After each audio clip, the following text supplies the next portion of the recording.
ಲಕ್ಷ್ಮೀ ಹೃದಯ ರಹಸ್ಯ ಹೋಮ ಅತ್ಯಂತ ಶ್ರೇಷ್ಠವಾದದ್ದು ಮತ್ತು ನಮ್ಮನ್ನು ದೈವಿಕ ಶಕ್ತಿಗೆ ಒಳಪಡಿಸ್ತಕ್ಕಂಥದ್ದು. ಇದು ಅಥರ್ವಣ ವೇದದಲ್ಲಿ ಶಕ್ತಿ ಪ್ರಯೋಗದಲ್ಲಿ ಬರ್ತಕ್ಕಂತಹ ಲಕ್ಷ್ಮೀ ಹೃದಯ ರಹಸ್ಯ. ನಿಜವಾಗಿ ಇದೊಂದು ಶಕ್ತಿ ಪ್ರಯೋಗ, ಆ ದೈವಿಕ ಶಕ್ತಿಯ ಪ್ರಯೋಗಕ್ಕೆ ಸೇರ್ತಕ್ಕಂಥದ್ದು.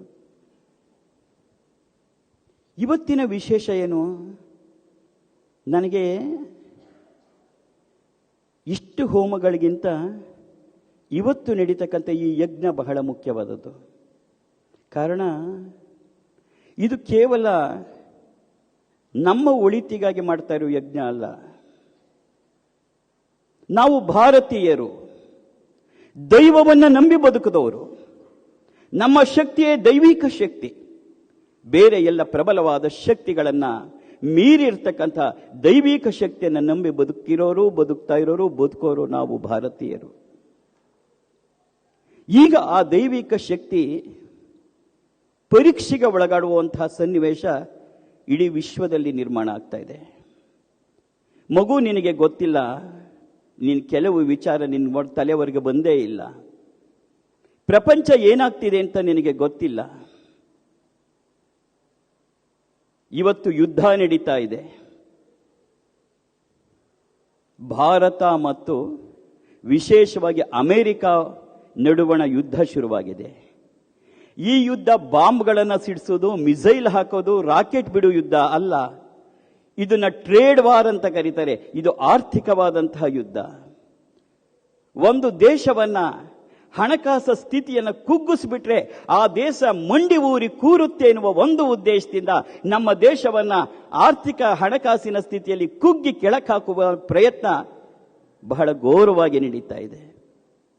ತಿಳ್ಕೋಬೇಕು ಮಗಳೇ, ಬರೀ ಜಪಮಣಿ ಧ್ಯಾನ ಅಷ್ಟೇ ಸಾಕಾಗಲ್ಲ. ಜನನಿ ಜನ್ಮಭೂಮಿಶ್ಚ ಸ್ವರ್ಗಾದಪಿ ಗರೀಯಸಿ. ಆರ್ಥಿಕತೆಯಲ್ಲಿ 10ನೇ ಸ್ಥಾನದಲ್ಲಿದ್ದ ಭಾರತ 5ನೇ ಸ್ಥಾನಕ್ಕೆ ಬಂತು. ಅಷ್ಟೇ ಅಲ್ಲ, ಕಳೆದ ವರ್ಷ 2024ರಲ್ಲಿ ಜಪಾನನ್ನ ಹಿಂದಕ್ಕೆ 4ನೇ ಸ್ಥಾನಕ್ಕೇರ್ತು ನಮ್ಮ ಹೆಮ್ಮೆಯ ಭಾರತ. ಇವತ್ತು ಪ್ರಬಲ ಆರ್ಥಿಕ ರಾಷ್ಟ್ರಗಳಲ್ಲಿ ಅಮೆರಿಕ, ಚೈನಾ, ಜರ್ಮನಿ ಬಿಟ್ರೆ 4ನೇ ಸ್ಥಾನ ಭಾರತದ್ದಿದೆ.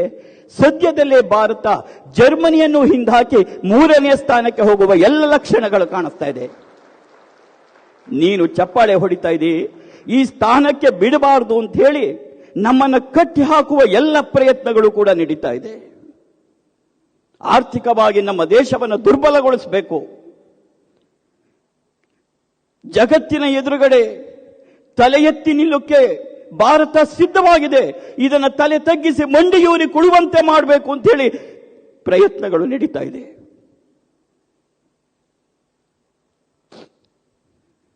ನಿನಗೆ ಗೊತ್ತಿಲ್ಲ ಏನೆಲ್ಲ ನಡೀತಿದೆ ಅಂತ. ನಮ್ಮ ರಫ್ತು ವ್ಯವಹಾರ, ಎಕ್ಸ್ಪೋರ್ಟ್ ಅಮೆರಿಕದ ಮೇಲೆ ಡಿಪೆಂಡ್ ಆಗಿತ್ತು.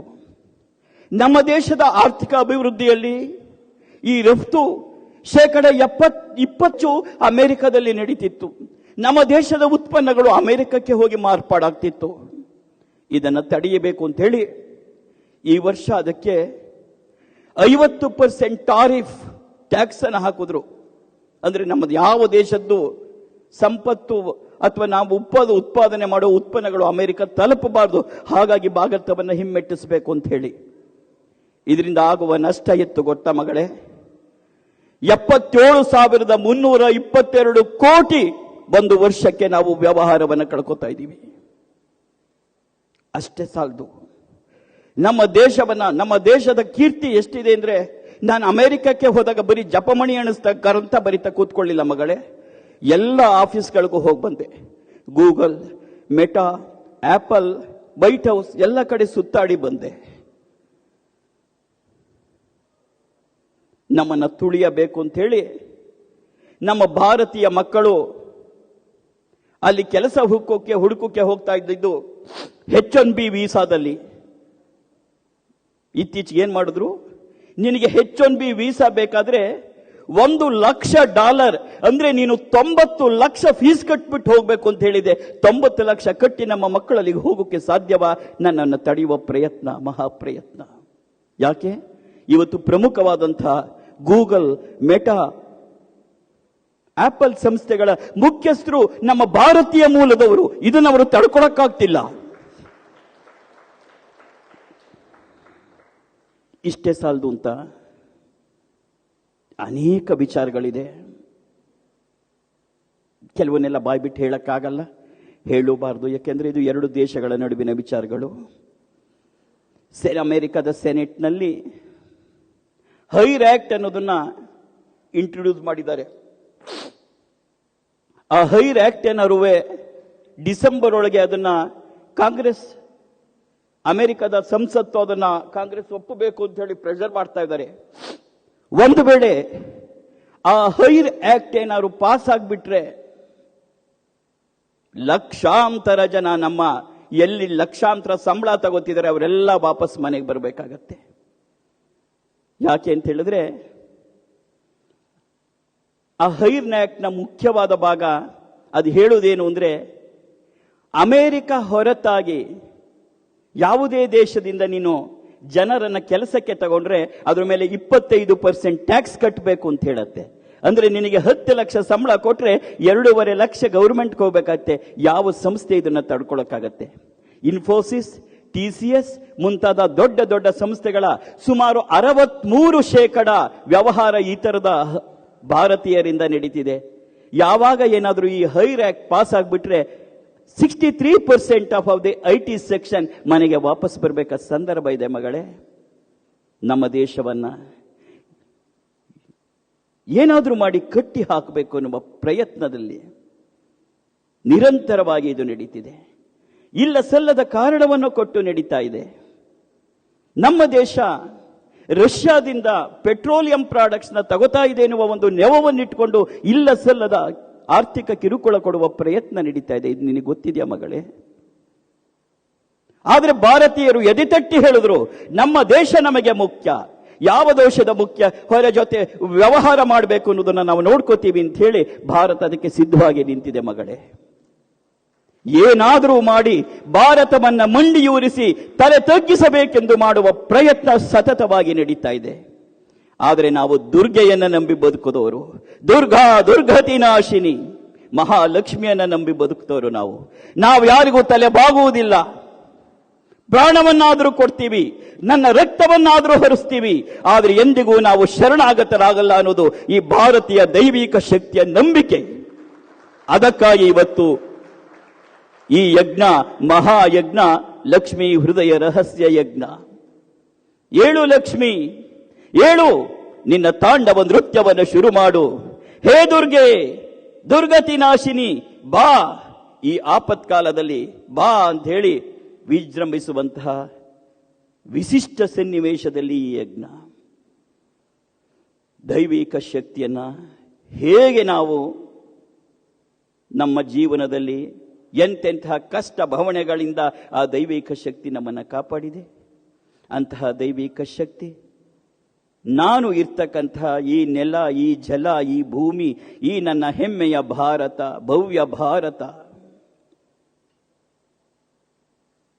ಮಗಳೇ, ನನ್ನನ್ನು ಕರೆಸ್ಕೊಳ್ಳದೆ ಇರೋ ದೇಶವೇ ಇಲ್ಲ. ಎಲ್ಲ ದೇಶಗಳನ್ನ ಸುತ್ತಿ ಸುತ್ತಿ ಬಂದಿದ್ದೀನಿ. ಒಂದೊಂದು ದೇಶಕ್ಕೆ 2-3 ಸರಿ ಕರೆಸ್ಕೊಂಡಿದ್ದಾರೆ. ಆದರೆ ಹೃದಯಾಂತರಾಳದ ಸತ್ಯವನ್ನ ಹೇಳ್ತೀನಿ ಕೇಳು. ಬೇರೆ ದೇಶಗಳಲ್ಲಿ ನಾನೆಲ್ಲ ಕಡೆ ಹೋದಾಗ, ಯುರೋಪಿಯನ್ ಕಂಟ್ರೀಸ್ನ ಸೇರಿ, ಅಲ್ಲಿಯ ಜೀವನ ತುಂಬಾ ಚೆನ್ನಾಗಿದೆ. ಯಾವುದೇ ಗಜಿಬಿಜಿ ಇಲ್ಲ, ಯಾವುದೇ ಆತಂಕ ಇಲ್ಲ, ಎಲ್ಲವೂ ನೀಟಾಗಿ ಸಿಸ್ಟಮೆಟಿಕ್ ಅಂತಾರೆಲ್ಲ ನಡೆಯುತ್ತೆ. ಆದರೆ ಒಂದು ಸತ್ಯ ಏನು ಗೊತ್ತಾ? ಯಾವುದೇ ದೇಶದಲ್ಲೂ ಕೂಡ ನಾನು ಕಂಡ ಸತ್ಯ, ಯಾವುದೇ ದೇಶದಲ್ಲೂ ಕೂಡ ನಮ್ಮ ಭಾರತದಲ್ಲಿರುವ ಜೀವಕಳೆ ಬೇರೆ ಯಾವ ದೇಶದಲ್ಲೂ ಇಲ್ಲ. ಆ ಜೀವಕಳೆಯನ್ನು ತುಂಬಿ ಬದುಕ್ತಾ ಇರುವ ಹೆಮ್ಮೆಯ ರಾಷ್ಟ್ರ ಈ ಭಾರತ. ಮಣ್ಣಿನ ಕಣಕಣದಲ್ಲಿ ಆ ಜೀವಕಳೆ, ಜೀವನ ಮೌಲ್ಯಗಳನ್ನು ಎತ್ತಿ ತೋರಿಸುವ ರಾಷ್ಟ್ರ ನನ್ನ ಹೆಮ್ಮೆಯ ಭಾರತ. ಎಷ್ಟೆಲ್ಲ ಇರಬಹುದು. ಯಾವ ನಾಡಿದು? ಮಹಾತ್ಮರು ಹುಟ್ಟಿದ ನಾಡು.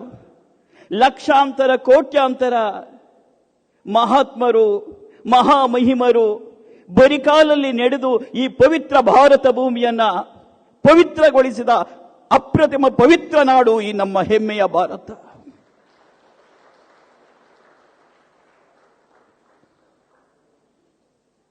ನಮ್ಮ ಮುಂದಿನ ಮಕ್ಕಳಿಗಾಗಿ, ನಮ್ಮ ಮುಂದಿನ ಜನಾಂಗಕ್ಕಾಗಿ. ಇಷ್ಟೇ ಅಲ್ಲ ಮಗಳೇ, ಇದು ಒಂದು ಕಡೆಯ ಸತ್ಯ ಆದರೆ ಇನ್ನೊಂದು ಕಡೆಯ ತಾಂತ್ರಿಕ ಸತ್ಯನೂ ಬರ್ತಾ ಇದೆ. ನಿನಗೆ ಗೊತ್ತಿದೆಯೋ ಗೊತ್ತಿಲ್ವೋ, ಆರ್ಟಿಫಿಷಿಯಲ್ ಇಂಟೆಲಿಜೆನ್ಸ್ ಅಂತ ಅಮೆರಿಕದ ಎಲ್ಲ ಕಂಪನಿಗಳಿಗೆ ಅವರು ಆರ್ಡರ್ ಮಾಡಿದ್ದಾರೆ. ನಮ್ಮ ಹೊತ್ತಿಗೆ ಅದು ಆರ್ಡರ್ ಪಾಸ್ ಆಗಿತ್ತು. ಎಲ್ಲ ಸಂಸ್ಥೆಗಳು ಆರ್ಟಿಫಿಷಿಯಲ್ ಇಂಟೆಲಿಜೆನ್ಸ್ ನ ಉಪಯೋಗಿಸಬೇಕು ಅಂತ. ಇದು ಪೂರ್ಣ ಪ್ರಮಾಣದಲ್ಲಿ ಬಂದ್ರೆ ನಾವು ಯಾರು ಕೆಲಸಕ್ಕೆ ಬೇಕೇ ಆಗಲ್ಲ. Artificial intelligence is a great threat to us. Is a great threat to us. I don't want to go in detail, in depth to it. ಅದೇನಾರು ಆಗಲಿ, ನಾವು ಆ ದೈವಿಕ ಶಕ್ತಿಯನ್ನು ಪ್ರಚೋದಿಸೋಣ. ಆ ದೈವಿಕ ಶಕ್ತಿ ನಮ್ಮನ್ನು ಕಾಪಾಡತ್ತೆ. ಆ ದೈವಿಕ ಶಕ್ತಿ ನಮ್ಮ ರಕ್ಷಣೆಗೆ ಇದೆ. ಆ ದೈವಿಕ ಶಕ್ತಿಯಿಂದಲೇ ನಾವು ಜೀವನ ಮಾಡ್ತೀವಿ ಅಂತ ಪೂರ್ಣವಾಗಿ ನಂಬಿ ಬದುಕ್ತಾ ಇರುವ ನಾವು ಭಾರತೀಯರು.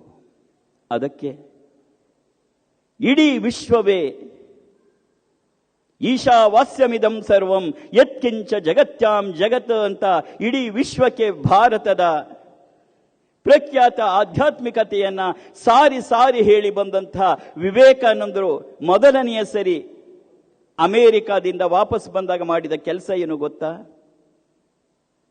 ಹಡಗು ಇಳಿದ ತಕ್ಷಣ ಹೋಗಿ ಒಂದು ಬೊಗಸೆ ಮಣ್ಣನ್ನು ತುಂಬಿಕೊಂಡು ಕಣ್ಣುಗೊತ್ಕೊಂಡು ಕಣ್ಣೀರು ಹಾಕ್ತಾ ಜನನಿ ಜನ್ಮಭೂಮಿಶ್ಚ ಸ್ವರ್ಗಾದಪಿ ಗರಿಯಿಸಿ ಅಂತ ತಮ್ಮ ತಲೆ ಮೇಲೆ ಹಾಕೊಂಡ್ರು ಸ್ವಾಮಿ ವಿವೇಕಾನಂದರು.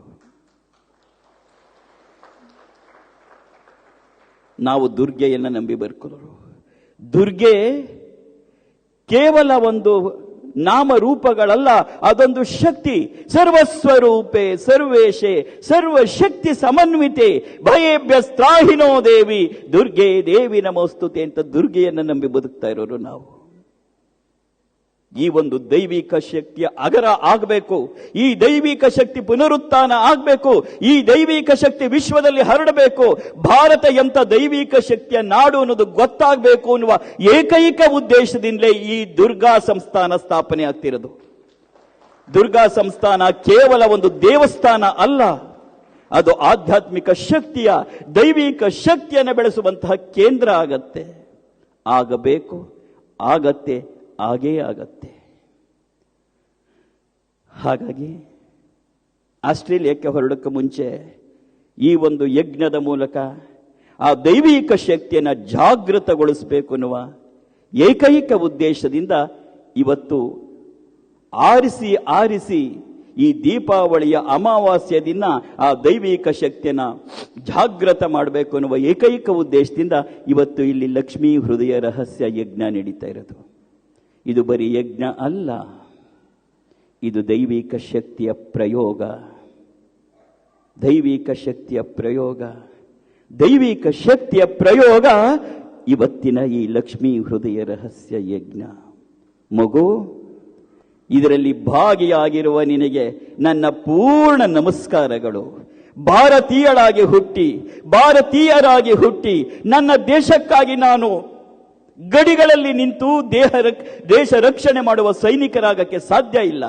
ಆದರೆ ನಾನು ಕೂತಿರುವ ಜಾಗದಲ್ಲಿ ಆ ದೈವಿಕ ಶಕ್ತಿಯನ್ನು ಉದ್ದೀಪನಗೊಳಿಸಿ ನನ್ನ ರಾಷ್ಟ್ರ ರಕ್ಷಣೆಯನ್ನು ಮಾಡತಕ್ಕಂತಹ ಕಾರ್ಯ ನನ್ನಿಂದ ಆಗತ್ತೆ ಅಂತ ನೀನು ಇವತ್ತು ಬಂದಿದೆಯಲ್ಲ, ನಿನಗೆ ನನ್ನ ಪೂರ್ಣ ನಮಸ್ಕಾರಗಳು. ಬರೀ ಆಶೀರ್ವಾದ ಅಲ್ಲ, ಪ್ರತಿಯೊಬ್ಬರು ಕೂಡ ಆ ದಿವ್ಯ ಭಾರತ ಮಾತಿ ಹಾಗೆ ಕಂಗೊಳಿಸ್ತಾ ಇದ್ದೀರಿ. ನಮ್ಮ ಹೆಮ್ಮೆಯ ರಾಷ್ಟ್ರ, ಈ ಪವಿತ್ರ ಭೂಮಿ.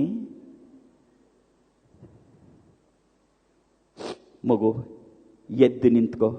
ಒಂದೇ ಮಾತರಂ ಅಂತ ಹೇಳಿ 4 ಸರಿ ಹೇಳೋಣ. ಭಾರತ ಮಾತೆಯನ್ನ ಸ್ಮರಣೆ ಮಾಡೋಣ. ಜನನಿ ಜನ್ಮಭೂಮಿಶ್ಚ ಯಾವ ರಾಜಕೀಯ ಏನಾರು ಹಾಕೊಳ್ಳಿ, ನಮಗೆ ಅದು ಯಾವುದು ಸಂಬಂಧ ಇಲ್ಲ. ನಾವು ಅದ್ಯಾವುದಕ್ಕೂ ಸಂಬಂಧ ಪಡೋರಲ್ವೋ ಅಲ್ಲ. ಆದರೆ ನನ್ನ ದೇಶ, ನನ್ನ ತಾಯಿ, ಅವಳೇ ಜಗನ್ಮಾತೆ, ಅವಳೇ ಭಾರತ ಮಾತೆ. ಅವಳಿಗೆ ನಾವು ನಮನವನ್ನ ಸಲ್ಲಿಸೋಣ. ವಂದೇ ಮಾತರಂ, ವಂದೇ ಮಾತರಂ, ವಂದೇ ಮಾತರಂ. ವಂದೇ ಮಾತರಂ ಹೇಳೋಣ.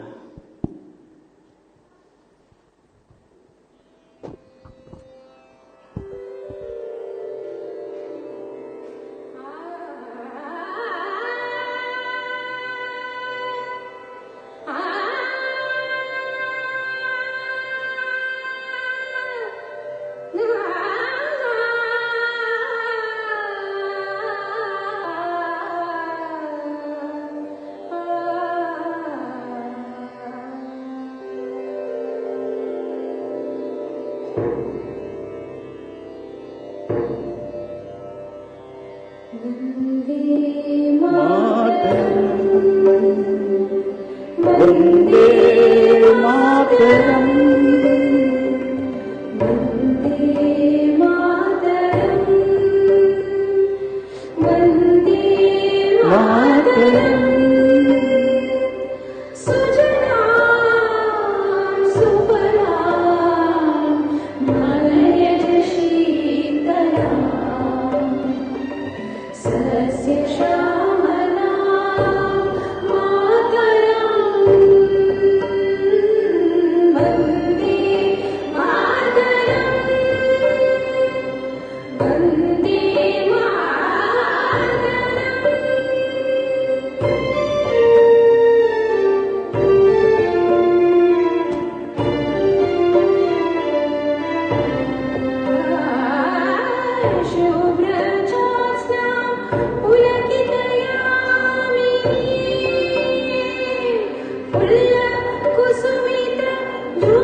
Come on.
बोलो भारत माता की बोलो भारत माता की जय बोलो भारत माता की जय वंदे मातरम वंदे मातरम वंदे मातरम बोलो भारत माता की जय बोलो दुर्गा माता की जय बोलो दुर्गा शक्ति की जय भारत माता की जय वंदे मातरम वंदे मातरम वंदे मातरम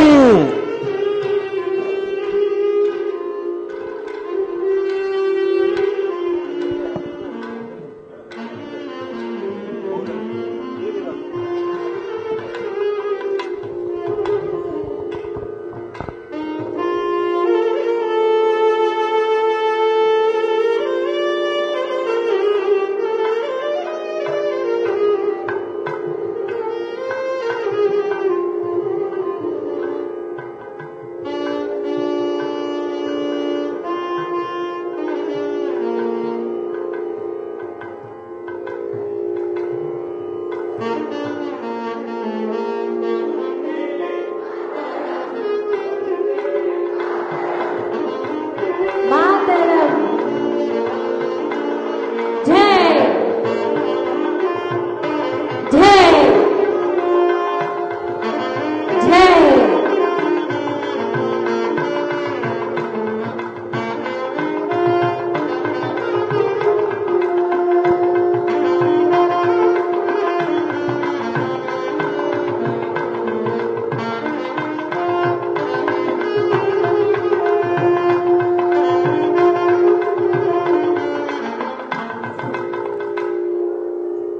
ಕೂತ್ಕೋ ಈಗ ಯಜ್ಞ ಪ್ರಾರಂಭ ಮಾಡೋಣ.